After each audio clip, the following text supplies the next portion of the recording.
The beautiful lie of freedom. Why you're not really in control. They told you that freedom was your birthright. That every choice you make, from what to wear to who to love to what to believe, is entirely yours. They told you that you're the driver of your own life. But what if that's the most seductive illusion of all? Look deeper. Are you really choosing? Or are you simply selecting from a set of pre-approved options curated by systems you didn't design, offered by institutions you don't control? Machiavelli warned us centuries before social media algorithms and 24/7 news cycles that most people live asleep inside their choices. They mistake motion for direction and noise for freedom. He said you are not free because you've never truly understood the forces shaping your thoughts. You feel free, and that's the trap. Your sense of freedom is the most dangerous lie ever sold to you. Because once you believe you're in charge, you stop questioning who built the walls around your so-called choices. The job you think you chose. It's one that was marketed to you since childhood. The news you trust. It's filtered, shaped, and served with an agenda. The people you idolize. Their image is manufactured to feed your desires while blinding you to your deeper needs. You think you're driving, but you're sitting in the passenger seat of a system designed long before you were born. And here's what's worse, you defend that illusion. When someone dares to question it, you call them cynical or paranoid. Because the truth is hard to swallow. It forces you to admit you've been playing a game where the rules were written against you and you never even knew it. But if you're brave enough to look closer, to strip away the narrative, you begin to see the blueprint underneath. You see that your education didn't teach you how to think, it taught you how to comply. You see that your opinions aren't as original as you thought, they're echoes of what you've been fed, liked, shared, and rewarded for. You realize the brands you love, the causes you champion, the identity you project, much of it was gently installed in your psyche by unseen hands. This isn't a conspiracy theory. It's architecture, it's design, it's how systems maintain power by making you feel like you have it. And yet this realization is not meant to break you, it's meant to wake you. Because the moment you understand that your freedom is conditional, you gain the power to begin reclaiming it. You stop reacting and you start observing. You stop obeying the script and start asking, who wrote this? Who benefits from me staying on this path? You can't fight what you can't see. But once you see it, you can move differently. You can choose to play by new rules your own. This is what Machiavelli knew. That the first step to power is not dominance. It's awareness. Not force, but clarity. So ask yourself, what in your life do you think you've chosen, but actually never questioned? What version of freedom are you defending, and who gave you that definition? True control doesn't feel like force. It feels like comfort, and that's exactly why it works. But if you feel disturbed by that good, that discomfort is the beginning of something rare, the awakening of a mind that refuses to live on autopilot. Now that you see the game, the real question is, will you still let it play you? Human nature is not what you were told, and that's where power begins. They told you people are good, that deep down everyone has a conscience, and if given the chance, most will do the right thing. They taught you to believe in fairness, loyalty, honesty, and to expect it from others. But what happens when reality doesn't match the story? Machiavelli wasn't trying to destroy hope. He was trying to save you from disappointment, because hope without awareness is a setup for betrayal. He saw what others refused to see, that human beings are not always driven by principle. They are driven by fear and self-interest. It's not that people are evil, it's that they are predictable. You want to believe your friend would defend you when everything goes wrong, but when loyalty comes with a price, many disappear. You want to believe people will stand up for justice, but most follow the crowd, especially when doing the right thing demands risk. They may protest today and praise the same power tomorrow if it promises them safety. That's not hypocrisy. That's human survival. Machiavelli understood this not with bitterness, but with precision. He stripped away the layers of moral fantasy and exposed the core engine that drives behavior, not ideology, not values, but pressure. People lie when the truth costs too much. They betray when opportunity appears. They switch sides when survival is on the line. And they'll do it with a smile if it helps them sleep at night. This isn't pessimism, it's clarity. Because once you stop expecting consistency from the inconsistent or loyalty from the opportunistic, something powerful happens. You stop being surprised. You stop being vulnerable to manipulation. You stop basing your life on how people should behave and instead learn to navigate how they do behave. The truth is, most people wear masks. They perform goodness because it buys approval. But goodness without strength is often ignored. You can be honest, but if that honesty makes you look weak, the world won't applaud you. You can be sincere, but if your sincerity doesn't produce results, you'll be forgotten. In this world, appearance often beats intent, and Machiavelli refused to lie about that. He knew that public virtue could be a tool, but it's not the engine. He saw the theater and chose to study the stagehands, not the actors. And that's why he was feared. Because people prefer comforting lies over brutal clarity. But clarity is freedom. When you stop needing people to be good, you can finally understand how to move through life with intelligence, not just idealism. You learn to spot the difference between real character and well-performed behavior. You stop being dazzled by charm and start watching decisions. You start asking, what does this person choose when no one's watching? That is where the truth hides, not in their words, but in their patterns, in what they do when it costs them something. Machiavelli wasn't calling for cruelty, he was calling for realism. And in a world obsessed with image, realism is revolutionary. Because when you understand that most people act out of self-interest, you no longer try to earn loyalty. You design systems that align incentives. You no longer expect friends to stay just because they said they would. You test them when things get hard. You no longer base leadership on inspiration alone. You base it on results, consistency, and consequence. The world may not reward purity, but it does reward those who see clearly. So stop asking, why would they do this to me, and start asking, what did they gain by doing it? This shift from hoping to observing is where real power begins. Not because you manipulate others, but because you finally stop letting others manipulate you. Control, without chains. The new architecture of power. You were taught to recognize power through force, raised voices, uniforms, punishments, war.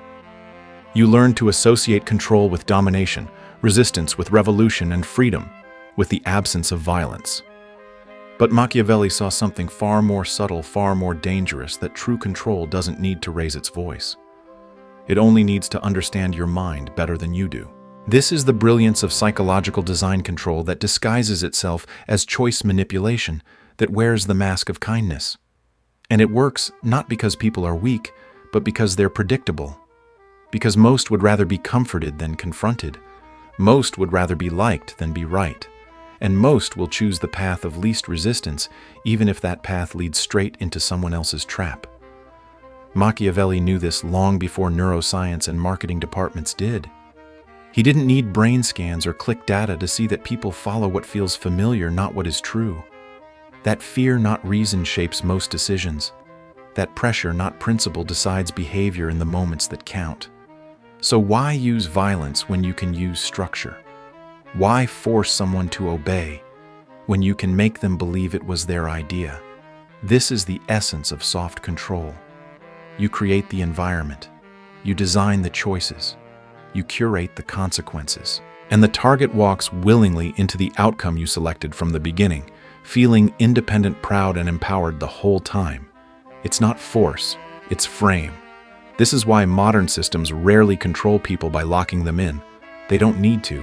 They just give you a menu of choices, none of which disrupt the system, and let you argue over which option feels more personal.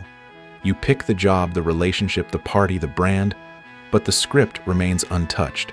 The structure stays safe. The cage is invisible, but you decorate it yourself. This kind of power is almost invisible. That's what makes it terrifying. Because you don't rebel against what feels like freedom. You defend it. Think of your workplace.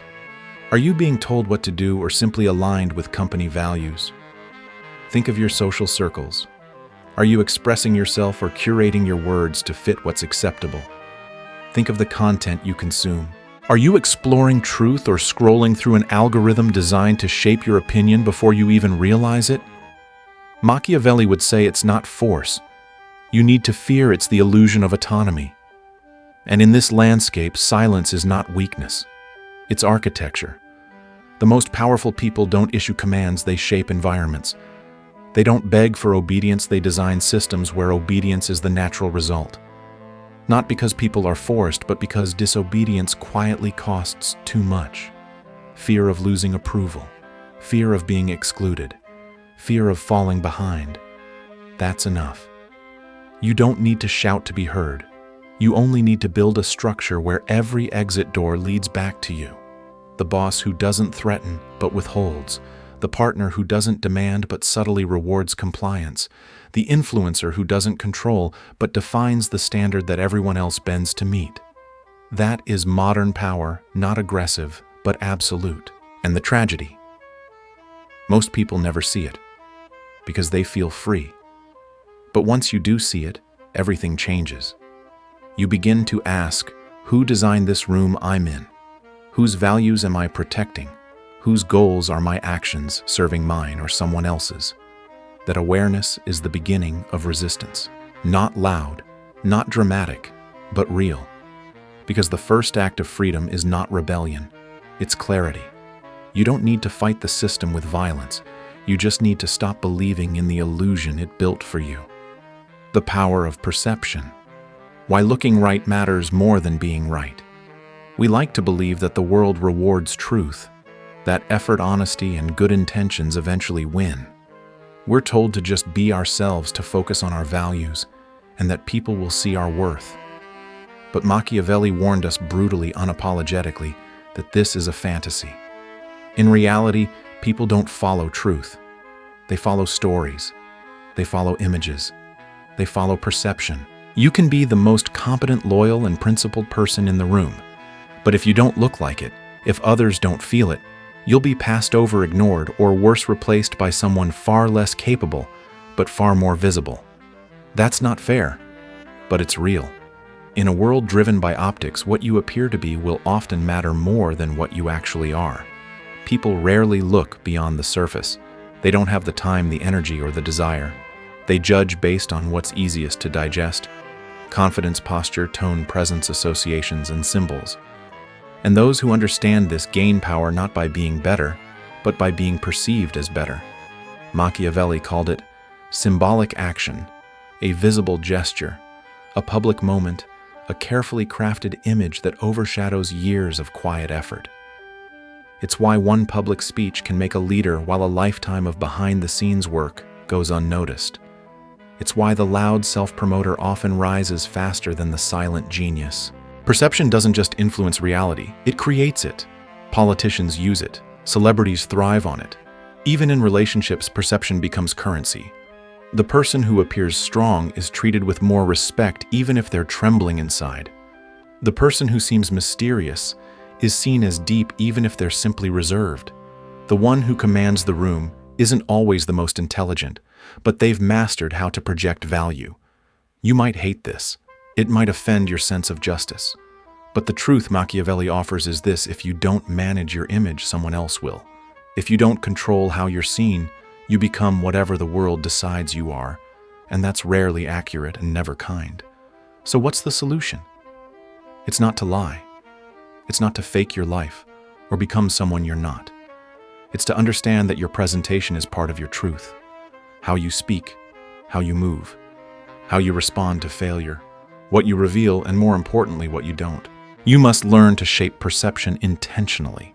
That means being strategic about what the world sees, choosing your moments, controlling your narrative, not oversharing, not explaining away your power, letting people wonder, imagine, and fill in the gaps in ways that serve your position, not expose your vulnerability. Because mystery is magnetic, scarcity creates value, and silence, when used wisely, speaks louder than words. We live in an age where visibility is influence, where performance isn't just for actors, it's survival. If you want to lead, attract, or inspire, you must become more than your intentions. You must become your signal. The spotlight doesn't seek out the most deserving. it seeks out the most visible. So ask yourself, what image do people associate with your name? What perception are you creating even when you're not trying?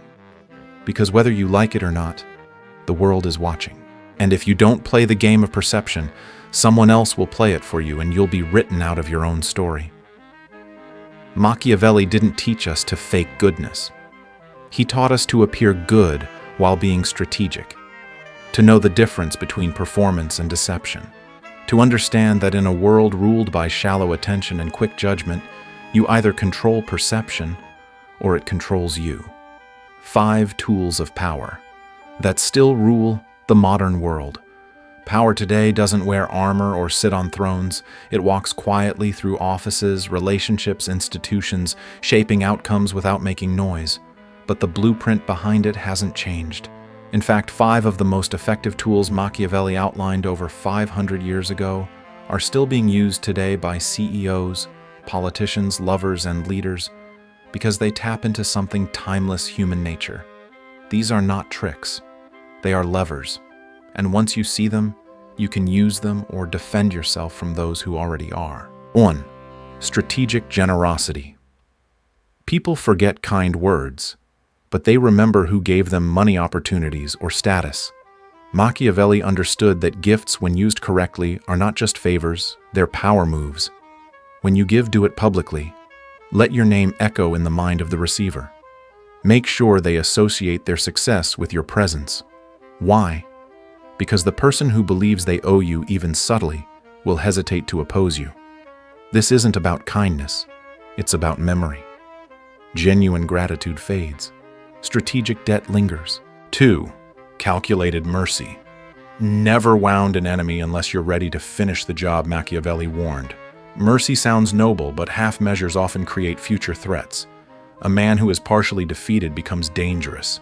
He has a grudge, a story, and just enough strength to fight back.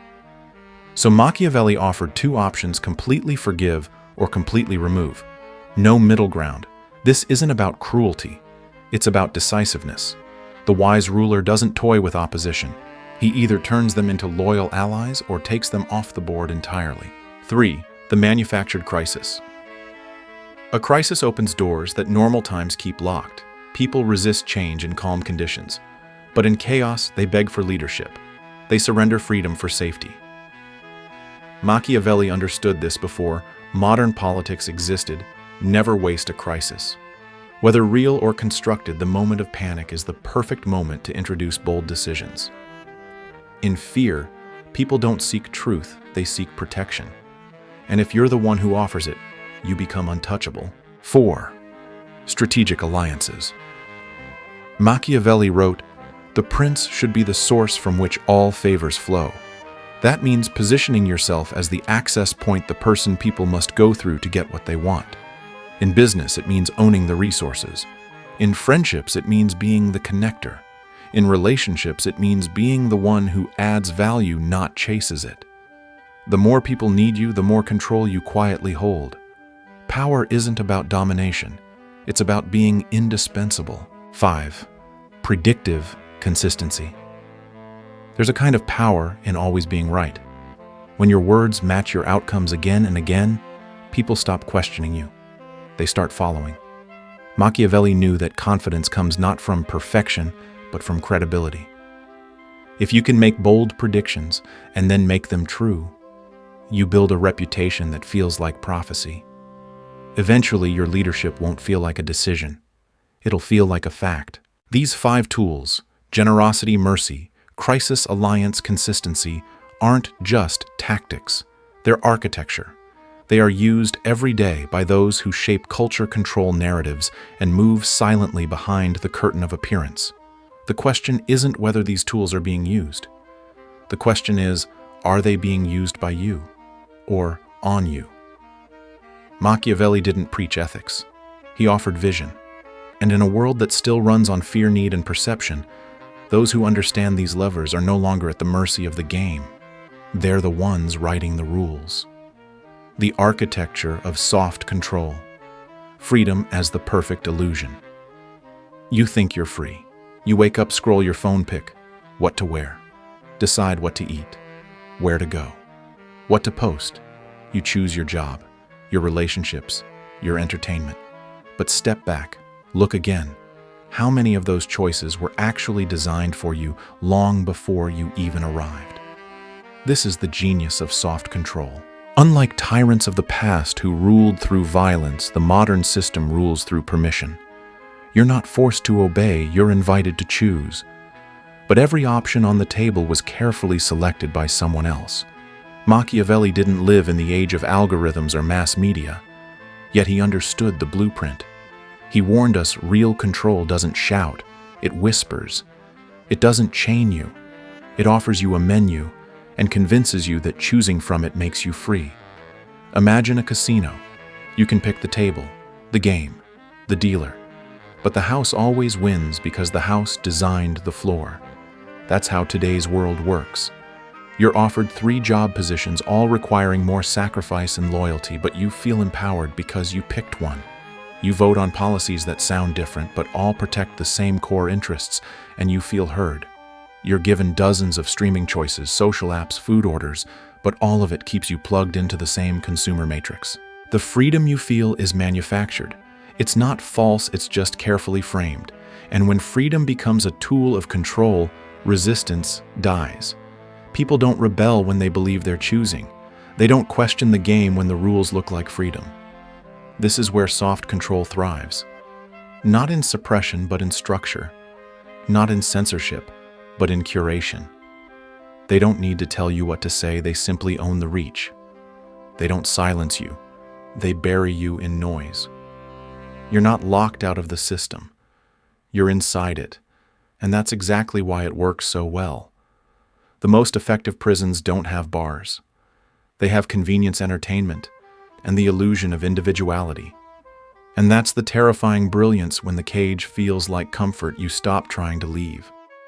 Machiavelli would have seen today's world as the perfect evolution of control. Not because people are stupid, but because they're predictable. Predictably distracted, predictably reactive, predictably loyal to what they think they chose. This isn't just a political problem, it's psychological. We crave certainty, we fear exclusion. We want to belong, to be seen, to feel in control. And those instincts are exactly what soft power uses to keep us within invisible boundaries. It's not about force, it's about framing, about letting you speak freely as long as you don't question the structure, about offering abundance as long as it keeps you too busy to think, about giving you identity so long as it stays within pre-approved templates. So what's the escape? It's not revolution, it's recognition. You begin to ask, who benefits from this choice I'm making? Whose goals are my habits serving? Why do I keep feeling exhausted while thinking I'm in control? The answer isn't always comfortable, but clarity rarely is. Because the truth is, unless you see the frame, you'll always stay inside it. Unless you understand how the structure shapes you, you'll keep running in circles, mistaking movement for freedom. Real power doesn't need to dominate, it just needs to design. It creates systems where stepping out becomes too costly, too complicated, or too invisible to matter. And the most dangerous part, you still feel free. The power of strategic silence. Why those who speak less control more. We live in a world obsessed with noise. Speak louder, post more, react faster, be seen, be known, be understood. But Machiavelli centuries ago offered a different path, one that almost no one dares to follow. Today, speak less, say nothing, watch, wait. Because silence, when used strategically, is not weakness, it is control. In conversations, the one who speaks first often reveals their position, their need, their fear. The one who fills the silence gives away leverage, trying to escape the discomfort of being misunderstood, trying to earn approval or validation. But the person who can sit quietly without explaining, without defending, without flinching, that person holds power that can't be easily challenged. Machiavelli knew this. He warned that speaking too soon gives the opponent your strategy. Over-explaining exposes your insecurities. Transparency makes you predictable. And in a world where perception is everything, predictability is vulnerability. So instead of always trying to be understood, try being unreadable. Because when people can't pin you down, they tread carefully. When they're unsure where you stand, they become more cautious, more respectful, more curious. Silence creates space for projection, and in that space, others fill in the blanks with their own fears, hopes, or respect. This is the power of mystery. In leadership, the silent figure becomes larger than life. They are not just observed, they are imagined. And imagination is always more powerful than visibility. When you withhold just enough, people begin to believe you know something they don't, that you've seen something they missed, that you're not just quiet, you're calculating. And that's exactly what a Machiavellian mind does. Not because it wants to deceive, but because it understands that attention is a finite resource, and those who give it away freely often lose it entirely. The more you talk, the more you expose. The more you explain, the more you justify. But when you wait, when you listen, when you observe, you gain far more than attention. You gain data, leverage, and timing. Imagine a negotiation.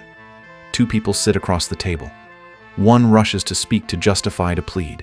The other sits still, measured, watching. That silence, it creates pressure. It unsettles. It breaks confidence. It reveals weakness.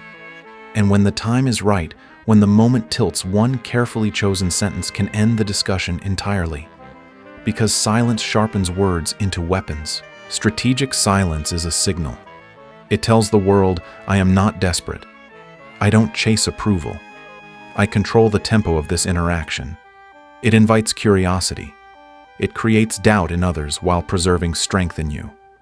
Even in relationships, the one who doesn't over-explain, who doesn't text too much, who doesn't fill the space with constant reassurance, they become the one who is remembered, the one who is missed, the one who is respected.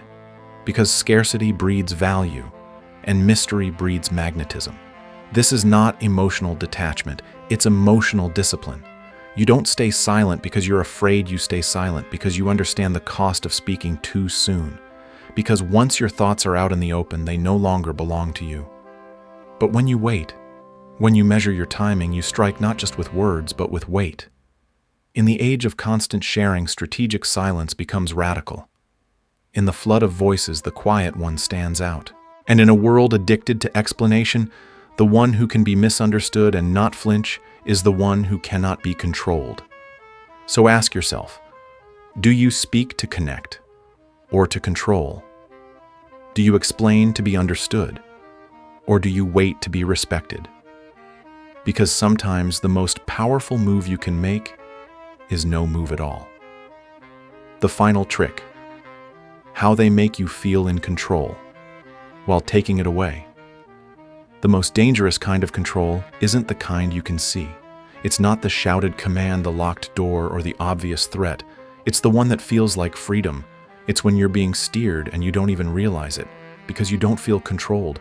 You feel smart, independent, empowered. That's not an accident. That's design. Machiavelli didn't just study power, he studied how power hides. And one of the most terrifying insights he left us with is this: the most effective manipulation isn't in the action, it's in how the action is framed. It's in how it makes you feel. When you feel like you've made a decision, when you believe it was your choice, you lower your guard. You don't question the outcome. You defend it. You justify it. Even if deep down, it wasn't really your decision at all. That's what makes emotional framing so powerful. Imagine you're offered 3 options in a negotiation. One is clearly too expensive. One is clearly too weak. The third feels like a balanced, smart choice. But what you don't realize is the person across the table only ever wanted you to choose that third one. The other 2 were never real options. They were props designed to make you feel like a decision maker. That's not control by force. That's meta-control, controlling how you feel about being controlled. In relationships, it's when someone gives you space while quietly keeping emotional strings attached. You feel free, but you can't stop thinking about them. You think you're choosing to stay close, but in truth you've been framed to believe that walking away would mean losing something irreplaceable. So you stay, willingly. In business, it's when a manager offers you autonomy while already steering your outcomes through culture incentive structures and silent expectations. You're praised for taking initiative, but only within the lines they quietly drew. You're being used, but you feel recognized. In media, it's when you're presented with open discussions while the boundaries of acceptable speech are invisible but ever present. You feel like your voice matters, but only as long as you play within the rules. This is how emotional framing works. Not by limiting action, but by guiding belief. Because belief is more powerful than logic. People don't follow data, they follow narratives that make them feel good about themselves. And if you can make someone feel like their decision reflects their intelligence, their independence, their uniqueness, you don't have to force them to obey. They'll obey to protect their identity. That's the trick. The smartest manipulators don't force outcomes, they guide emotions. They let you believe you've arrived at their destination all on your own. And because the choice feels yours, you hold it tighter than if it had been imposed. Machiavelli saw this long before the era of behavioral psychology, marketing, and social engineering. He knew that people will always protect what they believe they chose, especially if that choice affirms who they believe they are. So what's the defense? It isn't resistance, it's recognition. It's asking, why do I feel so good about this choice? Who benefits from me choosing this? Am I being affirmed or being used? The most powerful form of freedom isn't just action, it's awareness. It's seeing the frame before stepping inside it.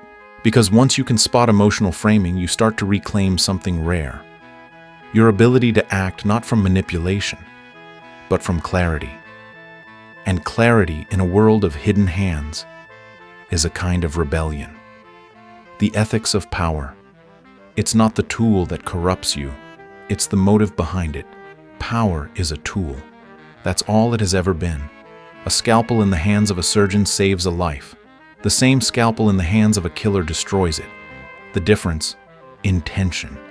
And that's where the real battle lies, not in the methods you use, but in the reason you reach for them.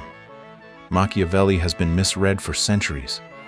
People accused him of teaching manipulation for its own sake, of glorifying deceit, fear, and control. But the truth is more complex and more dangerous. He didn't instruct people to be evil. He forced them to confront a world where idealism without clarity leads to ruin.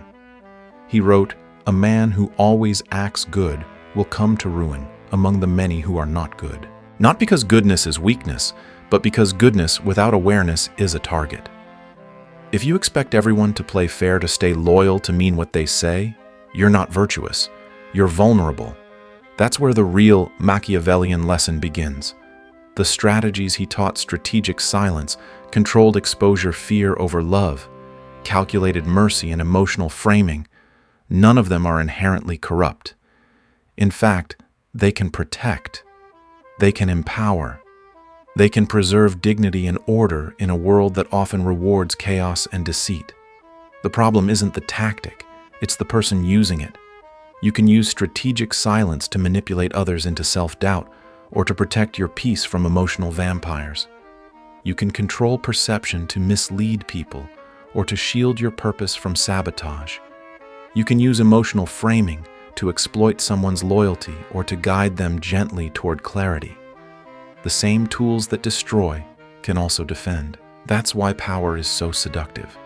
Once you understand the levers that move people, once you realize how predictable behavior becomes under pressure, it's tempting to play the game, just because you can.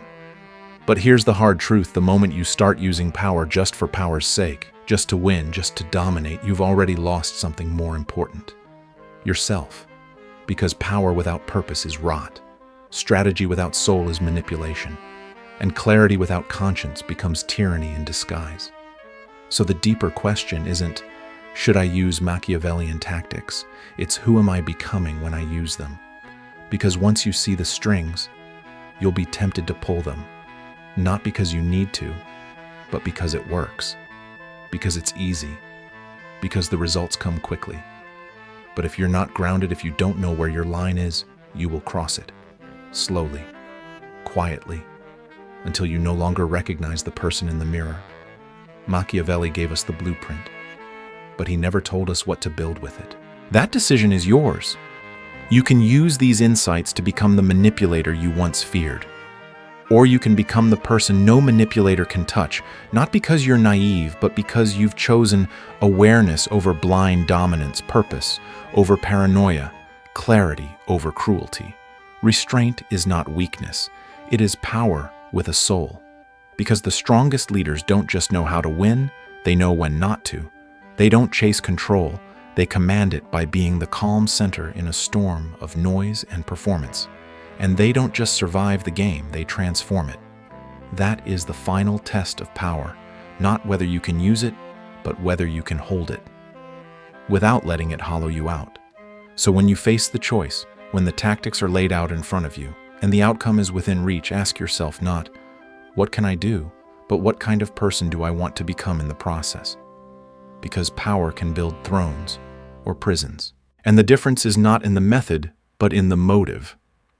The final evolution to see the game, but refuse to be played. There's a moment once you've seen how power really works when everything changes. It doesn't happen with loud revelation, it happens in silence. You start noticing things you used to miss, the subtle manipulation behind compliments, the soft pressure in a choice that was never really yours, the performance behind someone's kindness, the invisible hands shaping opinions, desires, even dreams. And you realize something terrifying: you've been played more times than you can count. But that realization, that's not defeat. That's the beginning of something rare, something dangerous, something powerful: awareness. Machiavelli didn't write to create monsters. He wrote to create visionaries, people who would stop sleepwalking through systems designed to control them. Because in the end, power doesn't belong to the loudest. It belongs to those who can see the architecture of the game and make a conscious choice when to engage, when to resist, and when to walk away entirely. This is the final form of power: not to dominate, not to deceive, but to remain untouchable. Not because you're hiding, but because you're awake. And once you reach this level, everything shifts. You stop reacting. You stop explaining. You stop trying to convince people who have already chosen misunderstanding.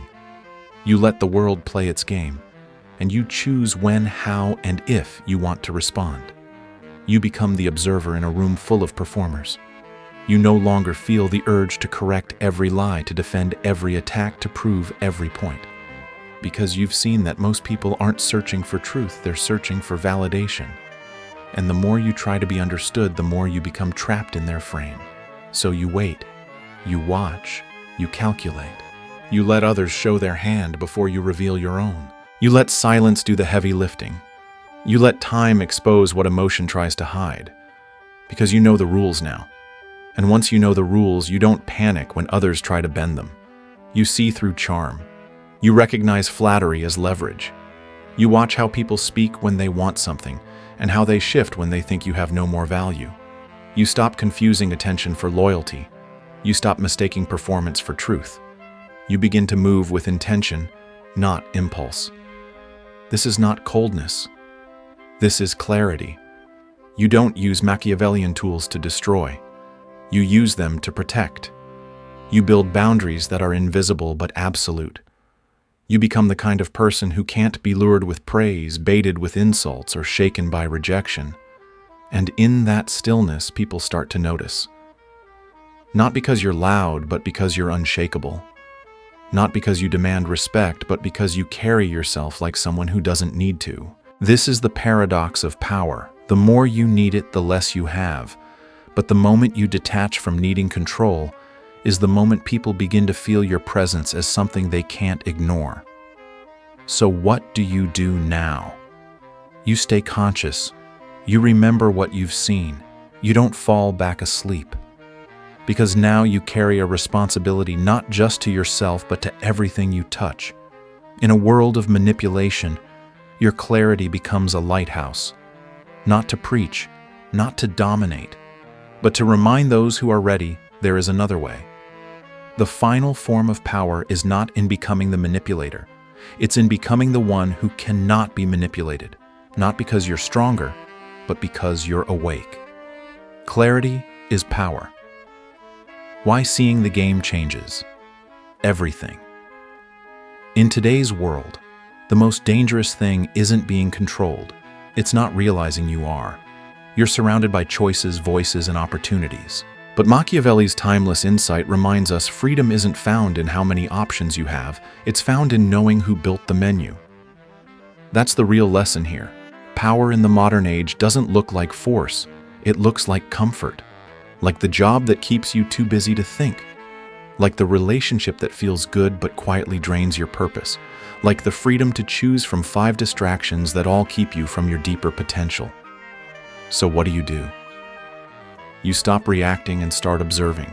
You begin to question the invisible systems shaping your thoughts, your relationships, your ambitions. You stop asking, "Is this what I want?" and start asking, "Why do I want it? Who benefits if I choose this?" This awareness doesn't make you paranoid. It makes you powerful. Because once you see the patterns, you can break them. You can start designing your life from the inside out, not based on fear, not based on approval, but based on clarity. You learn when to speak and when silence serves you better. You learn to lead not through force but through presence. You become harder to manipulate because you've done the work of knowing yourself. And that's the heart of it. Self-awareness is the ultimate protection. In a world built on noise, illusion, and silent pressure, clarity is rebellion.